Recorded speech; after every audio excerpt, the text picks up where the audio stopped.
कांद्याच्या पातीचा खमंग असा लवकर होणारा झुणका दाखवणार आहे।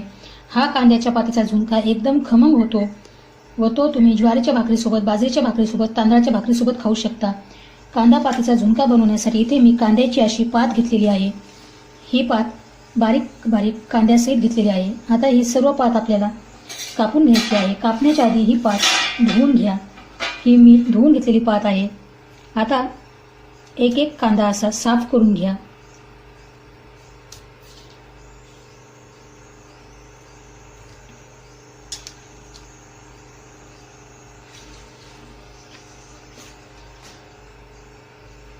अशा पद्धतीने सर्व कांदे साफ करून घ्या व बारीक बारीक कापून घ्या। कांदा कापते वेळेस त्याचा हा पांढरा भाग वेगळा कापा व पात वेगळी कापा।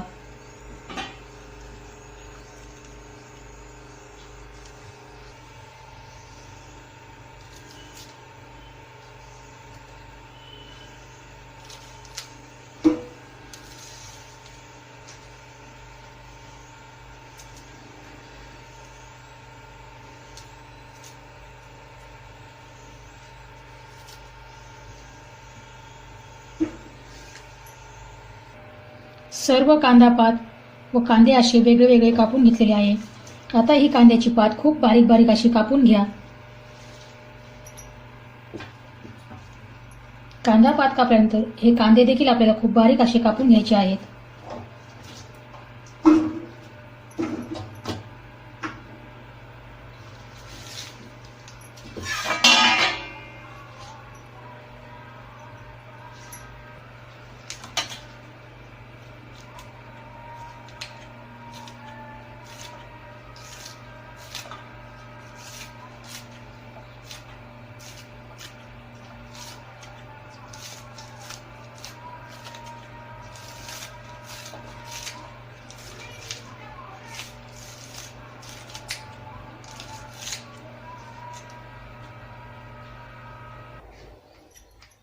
सर्व कांदा पात कापून तयार आहे।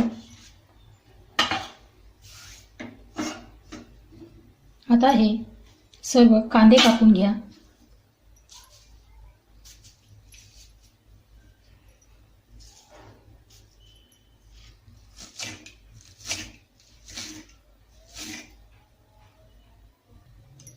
सर्व कांदा असा बारीक कापून घेतलेला आहे।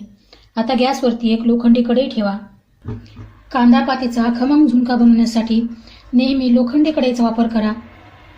इथे मी एक मोठा चमचा तेल टाकलं आहे। ह्या कांदा पातीच्या झुणक्याला तेल थोडंसं जास्त लागतं।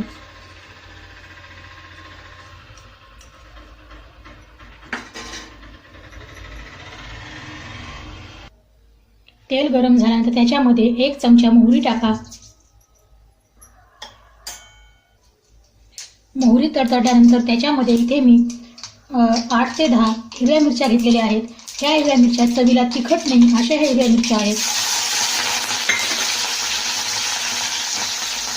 कापून घेतलेले पातीचे कांदे 2 मिनिटापर्यंत मिरची व कांदे तेलावर परतवून घ्या। गॅस मीडियम ठेवा। छोटा अर्धा चमचा हिंग पावडर,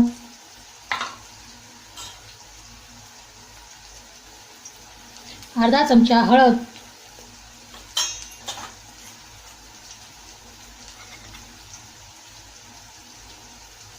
दीड चमचा लाल मिरची पावडर,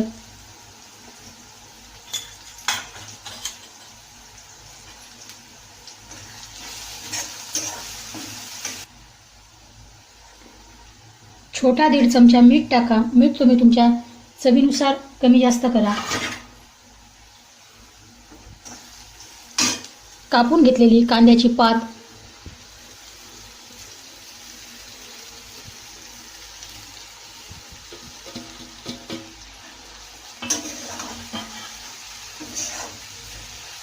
व्यवस्थित मिक्स करून घ्या।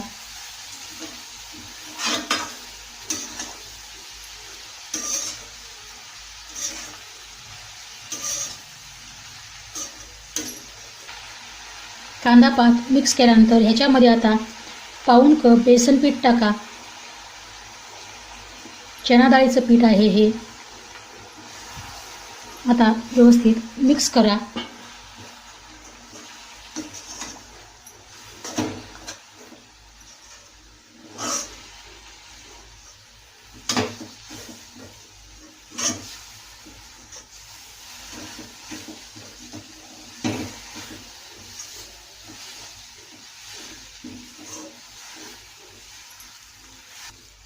सर्व चणा डाळचं पीठ, कांद्याची पात हे व्यवस्थित मिक्स करून घेतल्यानंतर आता एकदम बारीक गॅसवरती हा झुणका आपल्याला 5 मिनिटासाठी वाफवून घ्यायचा आहे. त्याच्यावरती झाकण टाका व 5 मिनिटे बारीक गॅसवर हा झुणका वाफवून घ्या. 2-3 मिनिटाच्या अंतराने हा झुणका एकदा परतवून घ्या, म्हणजे झुणका बुडाशी जळणार नाही.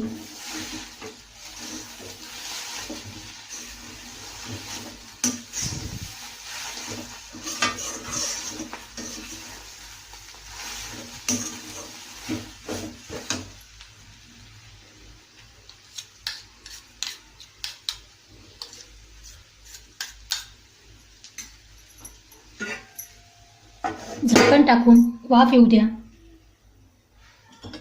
आता या झुणक्याला चांगली वाफ आलेली आहे. हा झुणका शिजला की नाही हे चेक करण्यासाठी बेसन पिठासह हाताला लावून पहा. बेसन पीठ जर का हाताला चिकट लागलं तर हा झुणका कच्चा आहे व बेसन पीठ हाताला चिटकलं नाही म्हणजे हा झुणका चांगला शिजला आहे असंच समजा. इथे बेसन पीठ हाताला चिटकत नाहीये याचा अर्थ हा झुणका चांगला शिजलेला आहे. आता गॅस बंद करा व ह्याच कढईमध्ये अजून 2 ते 3 मिनिटांसाठी हा झुणका बंद गॅसवरती असाच ठेवा.